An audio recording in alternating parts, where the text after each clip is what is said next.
కార్తీక మాసంలో కార్తీక ద్వాదశి విశిష్టతను వశిష్ఠుడు జనక మహారాజుకు ఇలా వివరిస్తున్నారు.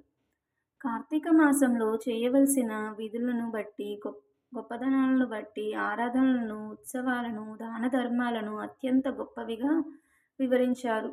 ఈ నెలలో రోజులన్నీ ఒక రోజును మించి మరొక రోజు చాలా గొప్పవి. ఈ మాసంలో సోమ, మంగళవారాలు చక్కటి ఫలితాలను ఇస్తాయి. కార్తీక శని త్రయోదశి మంగళవారాల కంటే మిక్కిలి ఫలప్రదం. శని త్రయోదశి కంటే కార్తీక పౌర్ణమి అత్యంత ఫలదాయకం. కార్తీక పాడ్యమి గొప్పది. పాడ్యమి కంటే గొప్పది ఏకాదశి. కార్తీక ఏకాదశి కంటే ద్వాదశి అనేక రెట్లు అధిక ఫలితాన్ని ఇస్తాయి. బహుళ ఏకాదశి రోజున ఉపవాసం ఉండి కార్తీక ద్వాదశి పారాయణ చేయడం వలన అనేక బ్రాహ్మణ సమారాధనలు చేసిన ఫలితాన్ని కలిగిస్తాయి. అంతేకాక గంగానది ఒడ్డున గ్రహణం వచ్చిన రోజు అనేక వేల మంది బ్రాహ్మణులకు సంతర్పణ చేసిన ఫలితం కూడా సిద్ధిస్తుంది. పుణ్యప్రదమైన తిరులలో చేసే సంతర్పణలన్నిటికంటే ద్వాదశి నాడు చేసే సంతర్పణలు ఇచ్చే ఫలితం అనంతం. క్షీరాబ్ది ద్వాదశి శ్రీమన్నారాయణుడు యోగ నిద్ర నుండి లేచే రోజు. ఆయనకు అత్యంత ప్రీతిపాత్రమైన రోజు. ఆ రోజు కనీసం ఒక్క బ్రాహ్మణికైనా అన్నదానం చేస్తే విష్ణు సాముధ్యం కలుగుతుంది. ఆ రోజున చేసే ధనదానం సధర్మదానం అవుతుంది. ఆ రోజు గోదానం చేస్తే ఆ గోవు శరీరంపై ఎన్ని రోమాలు ఉంటాయో అన్ని సంవత్సరాల కాలం పాటు స్వర్గాధిపత్యం లభిస్తుంది. ఆ ద్వాదశి రోజున వస్త్రదానం చేసిన, దీపదానం చేసిన జన్మాంతరాల్లోని పాపాలన్నీ నశిస్తాయి. దక్షిణ తాంబూలాలతో కలిపి యజ్ఞోపవితాన్ని దానం చేస్తే ఇహపర లోకాలలో సుఖాలు లభిస్తాయి. తులసిని గాని సాలగ్రామాన్ని గాని దానం చేస్తే 4 సముద్రాల చేత చుట్టబడిన భూమినంతటినీ దానం చేసిన సత్ఫలితం లభిస్తుంది. రాజర్షి దీనికి సంబంధించిన ఒక ఇతిహాసాన్ని వినిపిస్తాను, వివరంగా వినమని చెప్పారు. సావధాన మనస్సుతో విని ఆనందించు. పావనమైన గోదావరి నది ఒడ్డున దక్షిణ దయాదాక్షిణ్యాలు లేని యుక్తములు పాటించని కఠినాత్ముడైన ఒక వైశ్యుడు ఉండేవాడు. దురాచారుడైన ఆ వైశ్యుడు పొరుగురులోని ఒక బ్రాహ్మణునకు ధనం అప్పుకు ఇచ్చాడు. చెప్పిన సమయానికి బ్రాహ్మణుడు డబ్బు చెల్లించలేకపోయాడు. ఆ వైశ్యుడు అతడి వద్దకు వెళ్ళి ధనమును ఇమ్మని నిర్బంధ పెట్టాడు.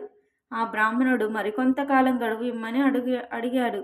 అప్పు తీర్చని వాడు కల్పాంతం వరకు నరకంలో పడికొట్టుకుంటాడు కనుక జంతువుగానైనా పుట్టి నీ అప్పు తీరుస్తానన్నాడు. ఆ మాటలకు ఒప్పగించుకున్న వైశ్యుడు,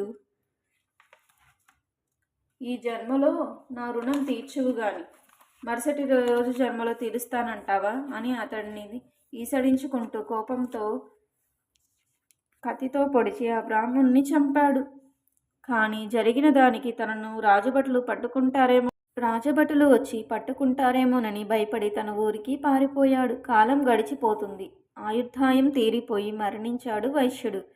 యమభటులు వచ్చి ఆ వైశ్యుని తీసుకుని వెళ్ళి నరక కూపంలో పడేసి చిత్రహింసలు పెడుతున్నారు. కఠినాత్ముడైన వైశ్యుడికి ధర్మవీరుడనే దయామయుడైన కుమారుడు ఉన్నాడు. ధర్మవీరుడు తండ్రి వల్లే కాక దాన ధర్మాలు చేస్తూ బీదసాదలను ఆచరిస్తూ మంచి పేరు తెచ్చుకున్నారు. త్రిలోక సంచారం చేస్తున్న నారదుడు ఒకరోజు ధర్మవీరుణ్ణి గ్రామానికి వచ్చి అతడి ఇంటికి వచ్చాడు. ధర్మవీరుడు నారదునకు నమస్కరించి, మునిచంద్ర, మీ రాకతో నా జన్మ పావనమైనది. నేను చేసే సత్కర్యాన్ని స్వీకరించి నన్ను అనుగ్రహించుండి అంటూ ప్రార్థించాడు.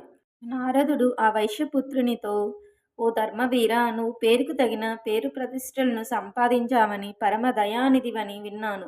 నీకు ఒక హితువు చెప్పాలనిపించింది వచ్చాను.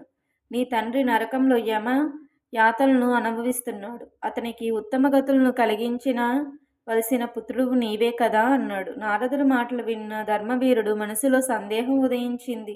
నారదుడి మాటలు వింటున్న ధర్మవీరుడి మనసులో సందేహం ఉదయించింది. అది గమనించిన నారదుడు, ధర్మవీర, అంతటి మహాపాపాత్ముడికి నీ వలన మేలు ఎలా కలుగుతుందా అని సందేహించకు. ఇది కార్తీక మాసం. ఈ మాసంలో ద్వాదశి నాడు సాలగ్రామాన్ని దానం చెయ్యి.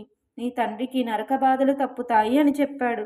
అప్పుడు ధర్మవీరుడు చేతులు జోడించి నమస్కరించి, ఓ నారద మునిచంద్ర, గోవులో భూములో అన్న వస్త్రాలలో నువ్వులు బంగారము దానం చేస్తే పుణ్యం లభిస్తుందంటారు కదా, మరి సాలగ్రామశీలను దానం చేస్తే అంతకుమించి ఫలితం లభిస్తుంటారా? అదేమైనా ఆకలి తీరుస్తుందా, ఆర్తిని తీరుస్తుందా అని ప్రశ్నించాడు. నారదుడు ఇన్ని విధాలుగా చెప్పిన ధర్మవీరుడికి నారదుడు చెప్పిన విషయం నచ్చలేదు. ఇప్పటి వరకు నేను ఎన్నో దానాలు చేశాను, వాటిలో దేనివల్ల నా తండ్రి బాధలు తొలగిపోలేదు. కానీ అంతటి బాధలు ఈ రాతి వల్ల తీరుతాయి అన్న మాటను నేను నమ్మలేకపోతున్నాను అన్నాడు ధర్మవీరుడు నారదుడితో. చేసేది లేక నారదుడు అక్కడి నుండి వెళ్ళిపోయాడు.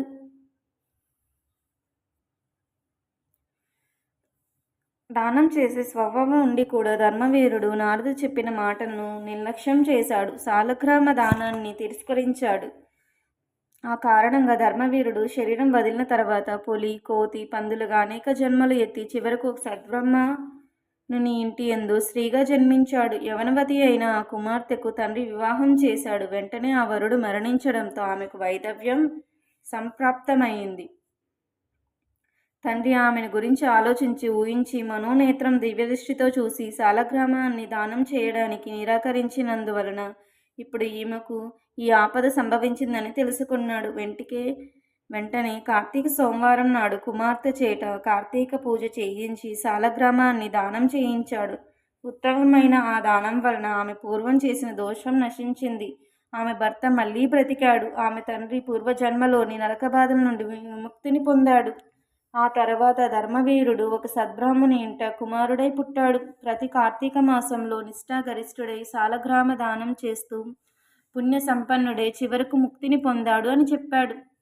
యోగ్యత, అర్హత, అవకాశం వచ్చినప్పుడు వాటిని సద్వినియోగం చేసుకోవాలి. పెద్దల హితమును ఎన్నడూ తిరస్కరించకూడదు. భక్త శ్రోత చ దుర్లభ అంటుంది ఉపనిషత్తు. మంచి మాట చెప్పేవాడు దొరకడం కష్టం. ఒకవేళ చెప్పేవాడు దొరికినా వినేవాడు దొరకడం అంతకంటే కష్టం అన్న విషయాన్ని సూచిస్తుంది ధర్మవీరుడి కథ.